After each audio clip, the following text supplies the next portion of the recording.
My dear students, have a very sweet morning to all of you. I hope you are well and safe at your home. जी हाँ प्यारे बच्चों, उम्मीद करता हूँ आप घर पे ठीक ठाक होंगे और रोज का काम रोज कर रहे होंगे। प्यारे बच्चों, आज हम करने वाले हैं 11th अकाउंटेंसी से जी हाँ चैप्टर नंबर 10 और चैप्टर नंबर 10 का नाम है accounting for goods and services tax. जी हाँ प्यारे बच्चों, आज इसका इंपॉर्टेंट टॉपिक लिया है type of taxes under GST. GST के अंदर कितनी टाइप के टैक्स होते हैं? 3 टाइप के मेनली टैक्स होते हैं जीएसटी में अंदर।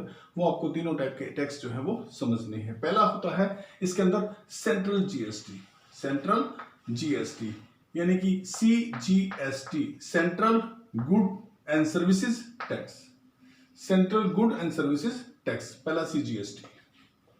दूसरा होता है स्टेट जीएसटी यानी कि SGST, state good and services tax, good and services tax.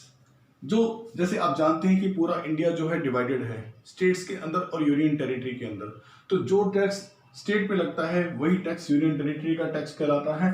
तो इसी को हम स्टेट जीएसटी यानी एसजीएसटी या फिर हम कह सकते हैं यूनियन टेरिटरी जीएसटी भी कह सकते हैं, क्योंकि भारत में या तो पूरे स्टेट्स हैं या फिर उसमें 8 या 9 जो है हमारे पास यूनियन टेरिटरी हैं। तो यूनियन टेरिटरी और स्टेट्स एक बराबर हैं। यहाँ पर जो टैक्स लगता है उसे एसजीएसटी के नाम से जाना जाता है।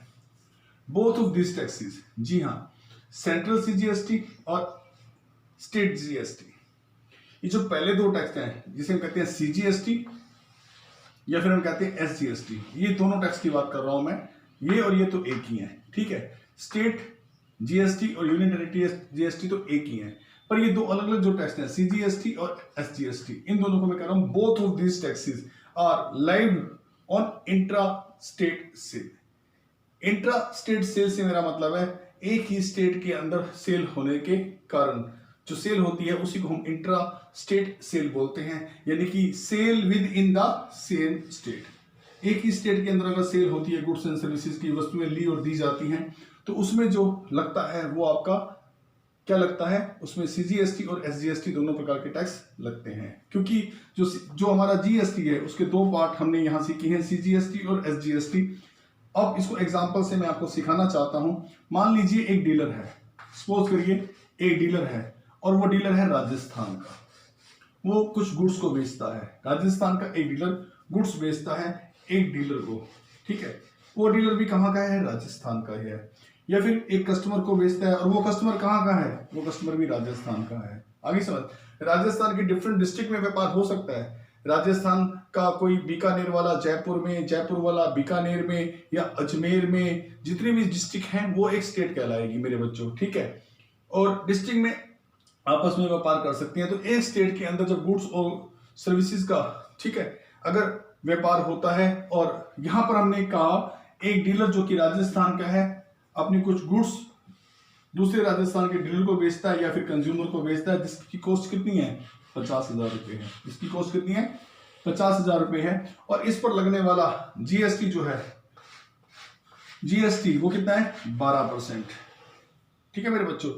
तो ये जो 12% हमारा जीएसटी है, गुड्स एंड सर्विसेज टैक्स 12% है, दिस विल बी कंपायर्स, ये कंप्राइज होगा 6% इसमें से बनेगा। 12% जो टोटल है, 12% जीएसटी में 6% जाएगा central goods services and tax में, 6% होगा सीजीएसटी आधा और 6% होगा SGST, state goods and services tax. जब एक ही स्टेट के अंदर व्यापार होता है, सेम स्टेट के अंदर व्यापार हो रहा होता है, तो जो टोटल जीएसटी है उसके दो हिस्से बन जाते हैं। एक बन जाता है सेंट्रल सीजीएसटी में, 12 का आधा 6 सेंट्रल सीजीएसटी और 6 बन जाता है स्टेट जीएसटी, ठीक है। एसजीएसटी सेलर को अब कलेक्ट करना पड़ेगा 12%, किससे? कस्टमर से। कस्टमर से 12% कलेक्ट करना है, जिसमें कि 6% यानी 50,000 पे 6% कितना हो गया? 3,000 रुपया। जो आपका टोटल आया है 50,000 पे 12% कितना आया था? 50% पे 12% आया था 50 गुना 12 यानी कि 6,000 रुपये। टोटल 6,000 रुपये टैक्स कलेक्ट करना है, 12%। अब इस 6,000 में से आधा होगा सीजीएसटी, देख लीजिएगा, 6,000 का आधा यानी 6%। टोटल 12% था, 6% किसका? इसका। कितना आता है? 5 6 30 यानी कि 3,000 रुपये क्या होगा? सीजीएसटी और 3,000 रुपये होगा एसजीएसटी। कहने का मतलब ये है कस्टमर से जो 12,000 रुपए कलेक्ट हुए वो आधे चले जाएंगे सेंट्रल के पास, आधे चले जाते हैं स्टेट गवर्नमेंट के पास। जो कुल जीएसटी प्राप्त होता है, जी हाँ, क्योंकि आपको पता है जीएसटी सभी इंडायरेक्ट टैक्सेस को मिला के बना है। कुछ टैक्सेस स्टेट द्वारा लगाए गए थे, कुछ टैक्सेस सेंटर द्वारा लगाए गए थे। तो झगड़े को खत्म करने के लिए इस टैक्स में जो कुछ भी कलेक्शन आती है वो आधी चली जाती है सेंट्रल गवर्नमेंट के central goods and services tax के रूप में और आधी चली जाती है state goods and services tax के रूप में।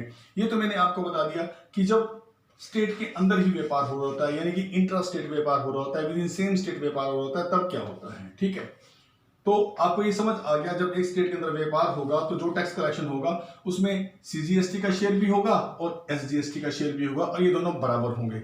अगर ये 12 की जगह 18 होता तब 9% जाता सीजीएसटी में, 9% जाता एसजीएसटी में। अब अगर मैं कहूं ये 18 की बजाय 28 होता लग्जरी गुड्स के ऊपर तो 14% जाता सीजीएसटी और 14% जाता एसजीएसटी। उम्मीद है बच्चों कि आप एक स्टेट के भीतर जो गुड्स एंड सर्विसेज का कलेक्शन जो टैक्स बनता है उसको सीजीएसटी और एसजीएसटी में डिफाइन आराम से अब कर पाओगे। अब बात आती है तीसरे प्रकार के टैक्स की, इसे कहते हैं आईजीएसटी। क्या मतलब है आईजीएसटी का? Integrated good and services tax. Integrated goods and services tax. It is laid on the interstate sales. ये किस पे लगता है? ये इंटर सेल स्टेट के अंदर लगता है। इंटर स्टेट सेल क्या होती है? इंटर स्टेट सेल का मतलब है कि हिमाचल वाला व्यापारी दिल्ली से व्यापार करेगा तो अलग स्टेट होगी, ठीक है, और जयपुर वाला यानी कि राजस्थान वाला व्यापारी हरियाणा से व्यापार करेगा, राजस्थान वाला मध्य प्रदेश से व्यापार करेगा, राजस्थान वाला महाराष्ट्र से व्यापार करेगा या महाराष्ट्र वाला मध्य प्रदेश से व्यापार करेगा, तो ये इंटर स्टेट सेल्स कहलाएंगी। एग्जाम्पल के लिए sale of goods and services outside the state. State के बाहर निकल गए हैं आप, जिस स्टेट के आप हैं उससे बाहर जाकर किसी दूसरी स्टेट से जब आप व्यापार कर रहे होते हैं तो उसमें लगता है आईजीएसटी। मेरे बच्चों, it is also laid on, ये उस पर भी लगता है कब? जब हम इंपोर्ट या एक्सपोर्ट करते हैं, अर्थात अपने देश से बाहर माल भेजते हैं या बाहर से अपने देश के अंदर माल मंगाते हैं, तब भी हमारे पास जो इंप्लीमेंट होता है वो आईजीएसटी इंप्लीमेंट होता है। अगर इंडिया के अंदर माल मंगाया जाए तो इंपोर्ट के लिए और इंडिया से बाहर माल भेजा जाए तो एक्सपोर्ट के लिए भी आईजीएसटी ही लगता है। तो मेरे बच्चों, अब आईजीएसटी के बारे में दो बातें मैं और क्लियर कर देता हूं। मेरा बोर्ड छोटा है, यहां पर नहीं आए हैं। तो सीजीएसटी का जो रेट दे रखा है मान लो 6%, एसजीएसटी का रेट दे रखा है 6%, तो इन दोनों को एग्रीगेट कर देते हैं, क्योंकि आपको नाम है ना, इंटीग्रेट कर देते हैं, इनको एग्रीगेट कर देते हैं। 6 और 6 कितना हो गया? 12। तब उस रूप में आईजीएसटी कितना होगा? 12%, ठीक है। और सारा का सारा किसका शेयर किसको चला जाएगा? सेंट्रल गवर्नमेंट को चला जाएगा। अब सेंट्रल गवर्नमेंट अपने आप स्टेट को वो हिस्सा देगी। तो उम्मीद करता हूं बच्चों आपको समझ आ गया होगा। स्टेट के भीतर व्यापार होने पर ये दोनों टैक्स बराबर के होते हैं, और अगर स्टेट के बाहर कोई व्यापार होता है या इंडिया से बाहर कोई व्यापार होता है तो उसमें आईजीएसटी लगता है, और आईजीएसटी दोनों सीजीएसटी और एसजीएसटी को मिलाकर बनता है और इसका हिस्सा जाता है सेंट्रल गवर्नमेंट को। उसके बाद डिवीजन सेंट्रल गवर्नमेंट अपने आप करती है। उम्मीद है आपको समझ आ गया होगा। Thank you very much.